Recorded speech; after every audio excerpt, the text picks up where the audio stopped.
नमस्कार। आप सभी का हमारे YouTube चैनल पर स्वागत है। और आज हम बात करने वाले हैं NCERT द्वारा जारी पाठ्यक्रम के अनुसार हिंदी कक्षा 8 का पाठ्यक्रम शुरू करने वाले हैं। तो इसमें सबसे पहले हिंदी में पहला ही जो पाठ है वो कविता है। और वो कविता जो है वो उसके ऊपर मैं ले चलता हूँ, और उसका जो टेक्स्ट बुक का लिंक है आप लेसन वहाँ से डाउनलोड भी कर सकते हैं। वो भी लिंक मैं नीचे दे दूँगा, वहाँ से आप लिंक से उसमें पूरे जो आपके पहला लेसन जो है वो डाउनलोड कर सकते हैं। चलिए शुरू करते हैं। पहली जो कविता है उसका नाम है ध्वनि। और इस कविता के कवि कौन हैं, तो वो है सूर्यकांत त्रिपाठी निराला। तो सबसे पहले दो क्वेश्चन तो यहीं क्लियर हो गए कि सूर्यकांत त्रिपाठी निराला ये कौन सी कविता आपके पाठ्यक्रम में है। तो वो उसका शीर्षक क्या है, उसका टाइटल क्या है, पाठ का नाम क्या है, तो वो है ध्वनि। और ध्वनि कविता के लेखक कौन है, सूर्यकांत त्रिपाठी निराला। चलिए शुरू करते हैं। तो कविता अब इसकी व्याख्या वगैरह आती है तो उसमें हमने बहुत सारी चीज़ों का ध्यान रखना होता है। तो सबसे पहले जैसे उसमें प्रसंग होता है, उसके बाद में उसका जैसे व्याख्या करते हैं, सरलार्थ करते हैं, उसके बाद में भावार्थ है, उसके बाद में उसमें व्याकरण विशेष आदि चीज़ें भी उसमें डालते हैं। तो वो सारी चीज़ें मैं आपको स्टेप बाय स्टेप सिखाऊंगा। लेकिन सबसे पहले इस कविता का हमें भाव समझना है। तो कविता में सूर्यकांत त्रिपाठी निराला जी कहते हैं, अभी न होगा मेरा अंत, अभी ही तो आया है मेरे वसंत में मृदुल, मेरे वन में मृदुल वसंत, अभी न होगा मेरा अंत। अर्थात कवि निराशा में व्याप्त था और अचानक से उसमें नया उत्साह आता है। तो उस समय इस प्रकार के अनुत्साहित व्यक्तियों के लिए ये बात कही गई है, यानी कि खासकर इसमें जो नवयुवक होते हैं उनके लिए आशा की किरण जगाती हुई यह कविता है। और उसमें कवि कहता है कि अभी ना होगा मेरा अंत, यानी अभी मेरा अंत होने का, यानी मेरे मरने का, इस संसार से जाने का समय नहीं आया है। अभी अभी ही तो आया है मेरे वन में मृदुल वसंत।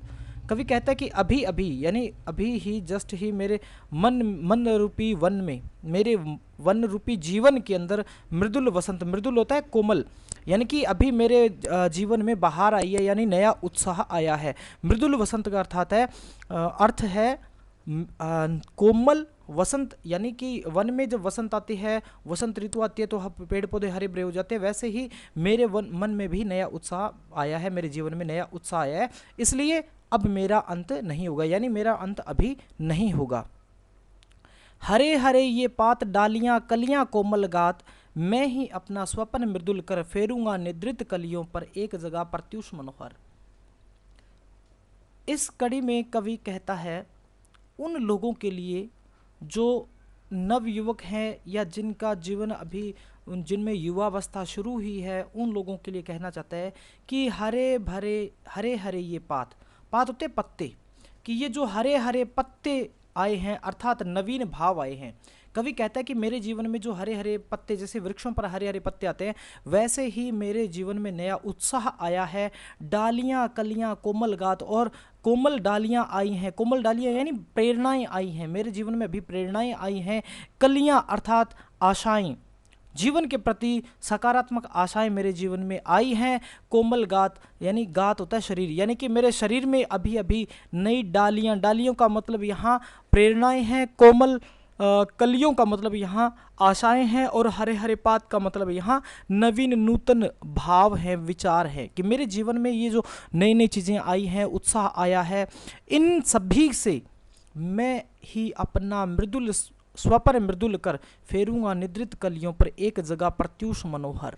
कि अभी अभी मेरे पास ये जो सब कुछ आया है, जैसे नवीन भाव आए हैं, नवीन प्रेरणाएं आई हैं, नवीन आशाएं आई हैं, इन सभी के आने के कारण मैं अपने स्वप्न, जो मृदुल स्वप्न यानी जो कोमल स्वप्न है, उसको साकार करता हुआ मैं फेरूंगा निद्रित कलियों पर एक जगह प्रत्युष मनोहर। यानी कि जो लोग हतोत्साहित हैं या उत्साहित नहीं है, जो अपने आप को कुछ करने में सक्षम नहीं मानते हैं, उन सभी के जीवन में एक नव प्रत्युष, एक प्रत्युष, प्रत्युष होता है प्रभात, यानी नए सूर्य जब उगता है और उस समय का जो उस समय जो वेला होता है उसको प्रत्युष कहते हैं। तो ये जो मेरे जीवन में जो सारी चीज़ें आई हैं, इनसे मैं अपने सपनों को साकार करता हुआ और इनके ऊपर, कलियों के ऊपर, यानी कि इन भावों विचारों के ऊपर हाथ फिराता हुआ, अर्थात इनको साकार करता हुआ दूसरे लोगों के जीवन में भी एक प्रेरणा उत्पन्न करूंगा। पुष्प पुष्प से तंद्रा, पुष्प पुष्प से तंद्रालस लालसा खींच लूंगा मैं, अपने नवजीवन का अमृत सहर्ष सींच दूंगा मैं। द्वार दिखा दूंगा फिर उनको, है मेरे वे अनंत जहां अनंत अभी न होगा मेरा अंत। कवि कहता है कि पुष्प पुष्प से, अर्थात जो नवयुवक है और जो फूल रूपी नए किशोर हैं, यानी कि जिनमें नया जीवन आया है, ऐसे पुष्प, जिनमें नई युवावस्था है, ऐसे पुष्प जो फूल हैं, ऐसे युवक नवयुवक या जैसे किशोर हैं, उनके तंद्रालस्य यानी कि ऊंग के कारण आने वाला उत्पन्न आलस्य जो होता है, उस आलस्य की लालसा को मैं खींच लूँगा। अर्थात मेरे अंदर ऐसे जो भाव उत्पन्न हुए हैं उन सभी से मैं ये इन सब कुछ को, यानी कि जो आलस वगैरह इनको मैं खींच लूँगा। अपने नवजीवन का अमृत सहर्ष सींच दूंगा मैं, और अपने जीवन का, यानी कि जो मेरे जीवन में अभी अभी जो चीज़ें आई हैं उन सभी से मैं दूसरे लोगों की भलाई के अंदर जो है वो मैं उन सब चीज़ों को सींच दूंगा, अर्थात उनको लगा दूंगा। द्वार दिखा दूंगा फिर उनको, हैं मेरे वे जहां अनंत, अर्थात ऐसे लोग जो अपने पथ से भटके हुए हैं, अर्थात यह जिनमें उत्साह नहीं है, उन लोगों को मैं फिर से उनका द्वार रास्ता दिखा दूंगा। किनका? मेरे वे जहां अनंत, अनंत होता है जिसका कोई अंत ना हो, यानी वाक्यांश के लिए एक शब्द भी प्रयोग कर सकते हैं, अनंत जिसका कोई अंत ना हो। तो ये शब्द यहाँ ईश्वर भगवान के लिए है। तो कवि कहता है कि मेरे अनंत यानी मेरे आराध्य देव जहाँ है, मैं उस द्वार पर उन सभी को मैं पहुँचा दूंगा, और अभी ना होगा मेरा अंत, इसलिए मेरा अंत अभी नहीं होगा। अर्थात कवि अपने विरोधियों को चेतावनी देना चाहता है कि मेरा अंत इतना आसानी से नहीं हो सकता, इसलिए आप जो है मेरे को मृत प्राय ना समझे। तो ये सारी बातें कही हैं सूर्यकांत त्रिपाठी निराला जी ने। और आपके लिए होमवर्क क्या रहेगा?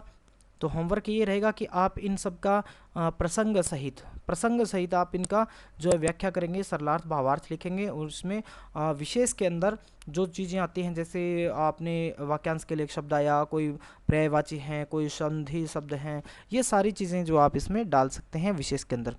तो ये आपका होमवर्क रहेगा। और अगला टेस्ट जो होगा, अगले जो लेसन होगा उससे पहले इसके अभ्यास के प्रश्नोत्तर भी इसमें करेंगे, भाषा की बात है वो भी हम करेंगे।